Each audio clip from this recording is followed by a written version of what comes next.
I was charged with absconding, which technically means that I had the intention to avoid my supervision while I was on parole.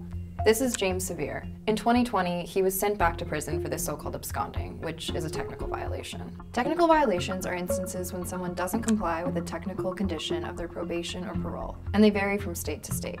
But here's the thing, James was complying with his parole. From the time he was released from prison in 2018 to when he was arrested for absconding in 2020, he had followed all the rules. He was also going to school, playing football, had 2 jobs, and got an internship.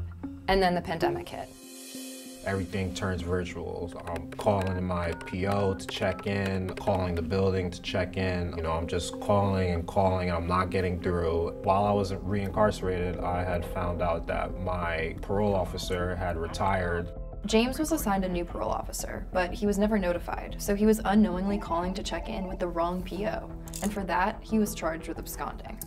James is one of roughly 75,000 people who are incarcerated for technical violations on a given day in the United States. Absconding, what James was charged with, is just one of many examples. Other examples of technical violations include crossing state lines, missing curfew, being in the presence of alcohol, failing to pay court costs, and marrying someone with a felony conviction. You might have noticed that not one of these examples is actually a crime. That's because the majority of technical violations are non-criminal, which results in a lot of people being locked up for breaking rules, not laws. There's no evidence to show that technical violations, sending someone back to jail or prison, keeps society safer.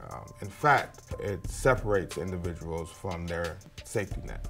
This is Robert Rooks. He's the CEO of Reform Alliance, a national organization focused on changing the systems of probation and parole. When you give someone a technical violation, you take them out of their community. You take them out of their family. They're no longer able to work. Removing people from their support systems has a devastating effect on entire communities. We have created a generation of people who have to live their lives on the margins of society, and you can't be safe on the margins. We need to bring people in systems of care. We need to get them the help that they need, job placement, individual counseling if they need it, substance abuse counseling if they need it, and then help people get back to work and provide for their families. Real safety exists in providing people real help.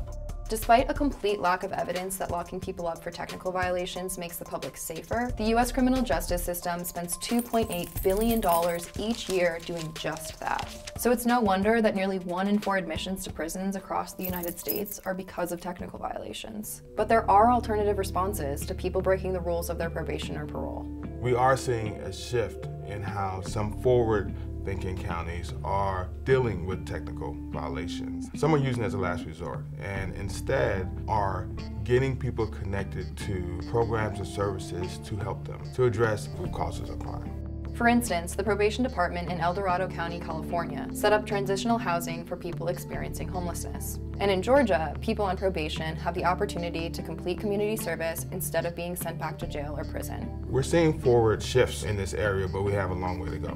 Making further progress requires fundamental changes to a system that has increasingly relied on punitive action, not rehabilitation, as a public safety solution. We have the largest prison system in the world. We have a system that is supposed to keep us safe, but it's not. Instead, it is separating individuals from their families, from their communities, their ability to work, and that's not real safety. So what is a system that keeps people safe? A system that invests in people, invests in individuals' lives, also invests in individuals' communities and families. That helps everyone.